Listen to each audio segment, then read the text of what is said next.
하나님 말씀은 시편 65편입니다. 시편 65편. 오늘은 1절로 4절까지입니다. 시편 65편 1절로 4절, 구약성경 847쪽이 있습니다.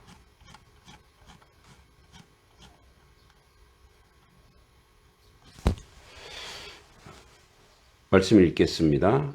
하나님이여, 찬송이 시온에서 주를 기다리오며 사람이 소원을 주께 이행하리이다. 기도를 들으시는 주여, 모든 육체가 주께 나아오리이다. 죄악이 나를 이겼사오니 우리의 허물을 주께서 사하시리이다.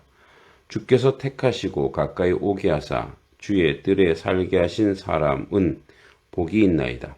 우리가 주의 집 곧 주의 성전의 아름다움으로 만족하리이다. 아멘. 자, 오늘 우리에게 주신 시편 65편의 표제는 우리 64편과 동일하게 다윗의 시 인도자를 따라 부르는 노래라고 기록되어 있습니다. 그러니까 이 시가 언제 쓰여졌는지 정확히 알 수는 없지만 시의 내용 가운데 농사를 통해 풍성한 수확을 허락하시는 하나님에 대한 감사의 내용을 미루어 이 시는 올리브와 포도 등의 추수하던 시기에 지키던 수장절, 또 다른 이름으로 또 장막절을 앞두고 지어진 시라고 추정합니다. 그러나 우리가 이 시를 통해 분명히 알 수 있는 사실은 다윗은 백성들에게 은혜를 베푸시는 구원자 하나님, 온 우주 만물을 다스리시고 인간의 역사를 주관하시는 하나님께 전심으로 감사하기 위해서 이 시를 기록합니다. 1절에 하나님이여, 찬송이 시온에서 주를 기다리오며 사람이 소원을 주께 이행하리이다, 이렇게 되어 있습니다. 그러니까 시편의 많은 시가 하나님께 찬양을 올려드리라고 촉구하고 있는 내용으로 구성되어 있는 반면에 본문 1절에서 하나님께 찬양과 경배드리기 앞서 기다리고 있는 시인의 모습을 기록하고 있습니다. 여기서 기다린다는 의미는 침묵한다는 의미입니다. 하나님께 찬양을 드리려 하기 전에 우선 잠잠히 하나님을 신뢰하며 기다리는 시간을 갖고 있는 시인의 모습을 통해서 우리는 하나님께 무엇인가 열심히 드리고 보여드리려 하기 전에 전심으로 하나님을 신뢰하며 조용히 그 마음을 하나님께 집중하는 시간을 갖는 것이 얼마나 소중한지 알 수 있겠습니다. 고요히 침묵하며 기다리는 시간을 통해서 우리의 마음을 온전히 하나님께 고정할 수 있다는 거죠. 또 하나의 특징은 다윗이 하나님께 찬송을 드리기 위한 장소로 시온을 언급하고 있다는 점입니다. 시온은 솔로몬 시대의 성전이 세워진 장소이지만 다윗 시대에는 아직 성전이 건축되지 않았기 때문에 아마 이곳은 언약궤가 놓여 있는 여호와의 성소를 의미하고 있습니다. 하나님께 드리는 찬양은 어느 곳에서나 드릴 수 있지만 하나님의 임재의 상징적인 장소인 성소에서 하나님께 가까이 나가는 마음을 모아서 친밀하게 하나님을 찾으며 찬양하려는 시인의 열정이 나타나 있습니다. 그러니까 하나님께 찬양하기 위한 준비 동작으로 자기 자신을 돌아보고 묵상하고, 그리고 하나님의 성소, 물론 하나님은 무소부재하시죠. 그러나 이제 의지죠. 하나님이 계시는 성소, 그 언약궤에 가서 이제 하나님을 찬양하겠다는 의지가 이 안에 보여집니다. 2절에 기도를 들으시는 주여, 모든 육체가 주께 나아오리다, 이렇게 되어 있습니다. 시인은 자신이 경험한 하나님에 대한 이야기를 하며 가장 먼저 기도를 들으시는 분을 고백하고 있습니다. 하나님께서 다윗이 구한 기도대로 다 응답하신 건 아니지만 기도와 정반대의 상황이 벌어지기도 했지만 그럼에도 불구하고 다윗은 기도를 들으시는 하나님에 대한 분명한 믿음을 가지고 있었습니다. 다윗이 밧세바와 사이에 청혼을 갖게 된 아이가 태어났을 때 그 아이의 생명이 위험한 상황에 처하게 되었습니다. 그때 다윗은 음식을 먹지도 않은 채 하나님께 간절히 매달려 기도하였습니다.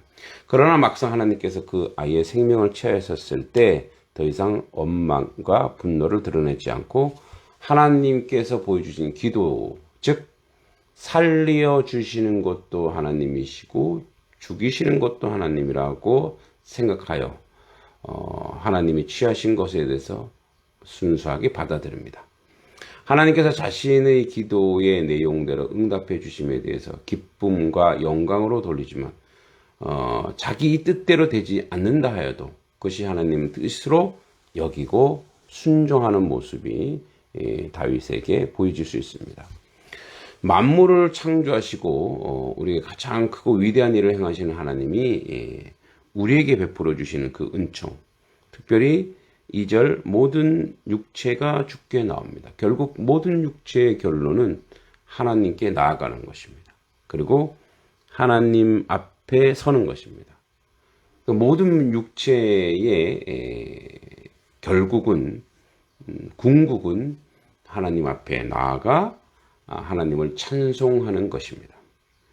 죄악이 다 나를 이겨 싸우니 우리의 허물을 주께서 사하시리다. 그러니까 어떤 죄도 우리가 어떤 죄도 지을 수 있습니다. 그러나 어떤 죄도 하나님의 구원의 은총과 은혜를 방해할 수 없다는 거죠. 결국 하나님께서 우리와 함께 하심으로 하나님의 은총과 하나님의 은혜로 우리가 구원의 백성, 구속의 백성이 될 수 있다는 거죠. 4절에 주께서 택하시고 가까이 오게 하사 주의 뜰에 살게 하신 사람은 복이 있나이다. 우리가 주의 집 곧 성전의 아름다움으로 만족하리이다. 그래서 하나님의 선택과 하나님의 자녀가 복이 있고 주의 성전의 아름다움으로 만족한다.